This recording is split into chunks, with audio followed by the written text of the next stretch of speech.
جن کا مقصد نہ صرف عرب کی چھوٹی چھوٹی سینکڑوں بے نظام ریاستوں کی جگہ ایک مضبوط اور باقاعدہ حکومت کھڑی کرنا، بلکہ قیصر و کسریٰ کی ظالمانہ حکومت کو مٹا کر دنیا میں عدل و انصاف اور برابری اور مساوات کی سلطنت قائم کرنا تھا۔ دیکھو اس کا میں مطلب سمجھا دیتا ہوں، یہ شاید کسی کی سمجھ میں نہ آیا ہو کہ صحابہ رضی اللہ عنہم کا یا اللہ کے نبی صلی اللہ علیہ وسلم کا مقصد کیا تھا۔ ان کا مقصد صرف ایک نظام کو قائم کرنا، صرف عرب میں یہ مقصد نہیں تھا، بلکہ جو قیصر و کسریٰ کی ظالمانہ حکومت ہے، یعنی اس وقت کی سپر پاور طاقت تھی وہ قیصر و کسریٰ کی، اس وقت سپر پاور ظالم طاقت تھی، تو اس کو مٹا کر عدل اور انصاف قائم کرنا یہ صحابہ اللہ کے نبی صلی اللہ علیہ وسلم کا مقصد تھا، یعنی کسی پر ظلم نہ ہو، سب کو انصاف ملے، یہ اللہ کے نبی صلی اللہ علیہ وسلم کا مقصد تھا اور صحابہ کا مقصد تھا۔ اب کتاب میں دیکھو، قریش کا بڑا زور ٹوٹ گیا، یعنی قریش کی بڑی طاقت کیا ہو گئی؟ ختم ہو گئی، ٹوٹ گئی۔ مکے کے اکثر رئیس مارے گئے، مکے کے بڑے بڑے لوگ مارے گئے، ان کی جگہ اب سب کا رئیس ابو سفیان بنا۔ اس فتح نے، یعنی بدر کی فتح نے منافقوں کے دل بھی دھڑکا دیے، ان کو بھی پتہ چل گیا کہ اب ترازو کا کون سا پلڑا بھاری ہو رہا ہے۔ ادھر یہود بھی ہوشیار ہو گئے کہ ان کو یہ ڈر ہونے لگا کہ اب جلد ہی اس نئی طاقت کا سر کچل نہ دیا گیا تو ان کا کہیں ٹھکانہ نہیں ہے۔ بدر کا انتقام۔ بدر کی لڑائی تو ایک حضرمی کے خون کے لیے کھڑی کی گئی تھی۔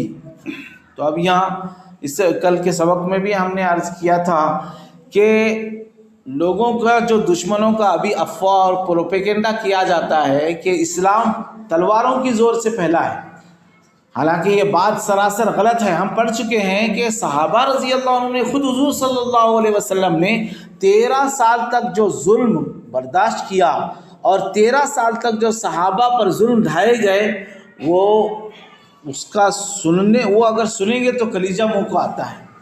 کتنی تکلیفیں دی گئی، کسی کو عرب کی تپتی گرم گرم ریت پر لٹایا گیا حضرت بلال رضی اللہ عنہ کو، اور کسی صحابی کو کوئی بڑے انگاروں پر رکھا گیا ہے نا، کتنے ستایا گئے، کتنے ظلم برداشت کیا۔ اور اس وقت حضرت عمر رضی اللہ عنہ جیسے جلیل القدر صحابی بھی اسلام میں داخل ہو گئے، حمزہ رضی اللہ عنہ جیسے بہادر صحابی بھی اسلام میں داخل ہو گئے تھے، تب بھی مسلمانوں پر ظلم اور ستم برابر جاری رہا۔ اس وقت یعنی 13 سال تک تکلیفیں برداشت کر کے جب صحابہ یا اللہ کے نبی صلی اللہ علیہ وسلم مدینہ تشریف لائے تاکہ سکون سے اللہ کی عبادت کی جائے اور اللہ کی اطاعت کی جائے، اللہ کی سکون سے اللہ کا نام لیا جائے، تو بھی مدینے میں بھی قریش یعنی جو کفار ہیں، دشمن ہیں، مدینے میں بھی چین سے رہنے نہیں دے رہے۔ مکہ چھوڑ کر ہم مدینہ آئے ہیں تو بھی مکہ کے جو دشمن ہیں وہ مسلمان مدینے میں بھی چین سے کیسے رہ سکتے ہیں، اس لیے چین سے رہنے نہیں دے رہے۔ تو اس لیے اللہ کے نبی تو پھر اس لیے یہ ساری جنگوں کی ضرورت پیش آئی۔ اب سبق میں ہے کہ بدر کی لڑائی تو ایک حضرمی کے خون کے لیے کھڑی کی گئی تھی، اب قریش کو اپنے 70 مقتولوں کے خون کے بدلے کا خیال ہوا۔ بدر میں جو مارے گئے تھے ان کا ماتم ہو رہا تھا، مرثیے پڑے جا رہے تھے۔ یہ مرثیہ کس کو کہتے ہیں؟ جو مرا ہو اس کی تعریف یا اس کے بارے میں اچھائی بول کر رونا، شعر اشعار کہنا، تو وہ مرثیے پڑے جا رہے تھے۔ سازشیں کی جاتی تھیں کہ مسلمانوں سے اس کا بدلہ کیوں کر لیا جائے، نہیں کیسے لیا جائے۔ ابو سفیان نے جو اس مکے کا رئیس تھا، ابو سفیان نے قسم کھائی کہ جب تک وہ مسلمانوں کا بدلہ نہ لے لے گا وہ دنیا کا لطف نہیں اٹھائے گا۔ بدر کے 3 مہینوں کے بعد اس نے اپنی قسم اس طرح پوری کی کہ 200 شتر سواروں کو لے کر، یعنی اونٹوں، بڑے اونٹوں کو لے کر مدینہ سوار ہو کر مدینے کے آس پاس گیا۔ مدینے کے آس پاس گیا اور یہود سرداروں سے بات چیت کی. یہود نے اس کے مدینے پر حملے کے بھید بتائے. یہود نے وہاں مدینے پر کیسے حملے کرنا اس کے راز بتائے. کسے؟ ابو سفیان کو. صبح کو واپس ہوتے ہوئے ابو سفیان نے ایک مسلمان کو قتل کیا اور مسلمانوں کے چند مکانوں اور گھاس کے ڈھیر میں آگ لگا دی. مسلمانوں کو خبر ہوئی تو وہ دوڑے مگر وہ نکل چکا تھا. اس واقعے کو غزوہ سویق کہتے ہیں. سویق یعنی ستو والی لڑائی کہتے ہیں. ستو یعنی کیا؟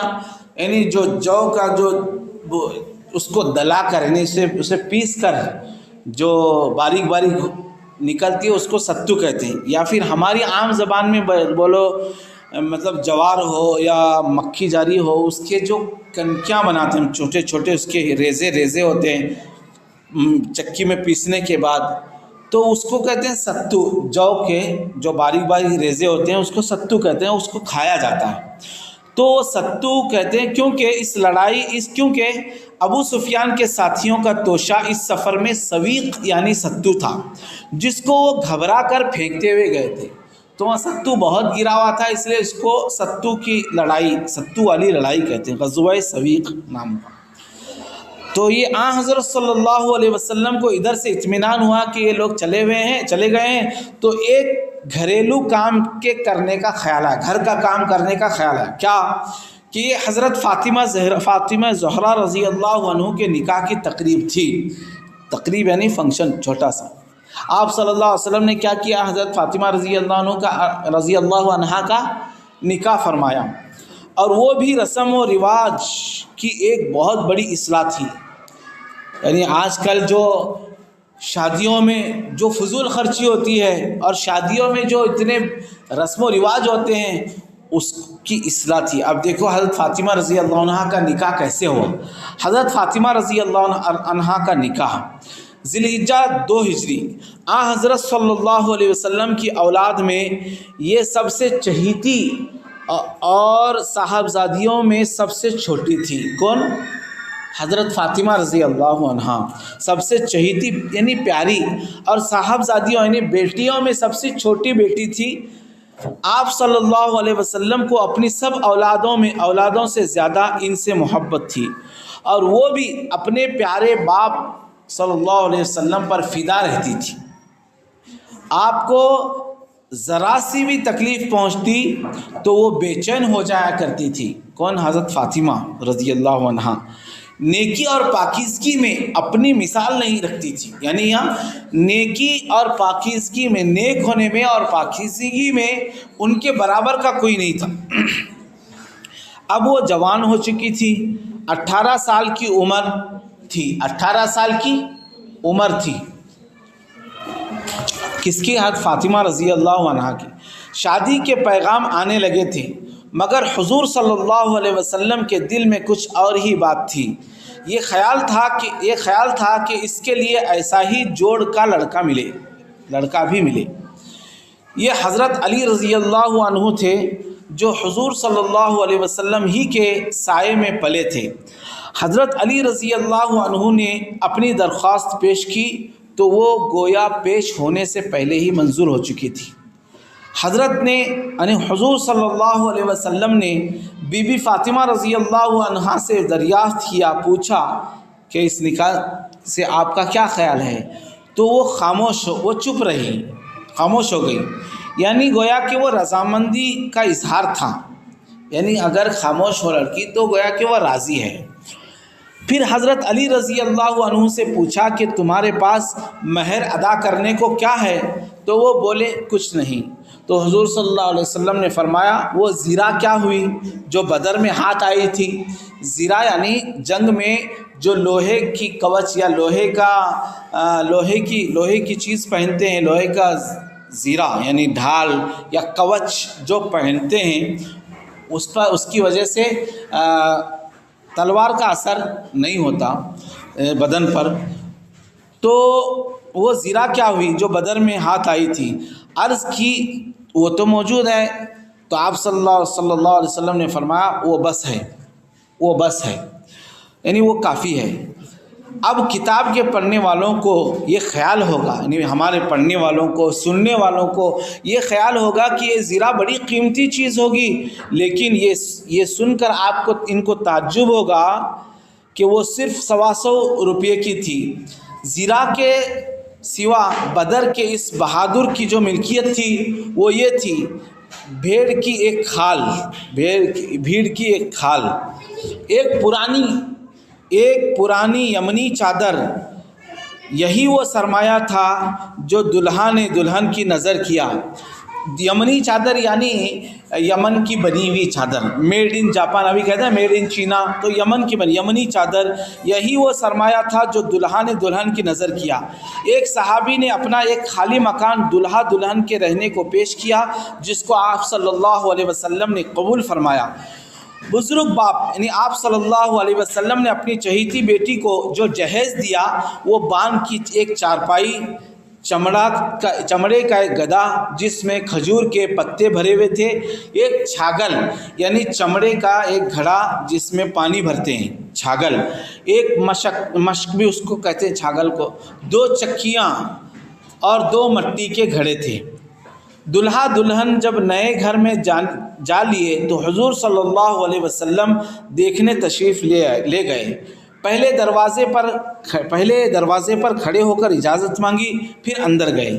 ایک برتن میں پانی منگوایا، دونوں ہاتھ اس میں ڈالے اور ہاتھ نکال کر دونوں پر وہ پانی چھڑکا، اور بیٹی سے فرمایا، بیٹی میں نے تمہارا نکاح خاندان کے سب سے بہتر شخص سے کیا ہے۔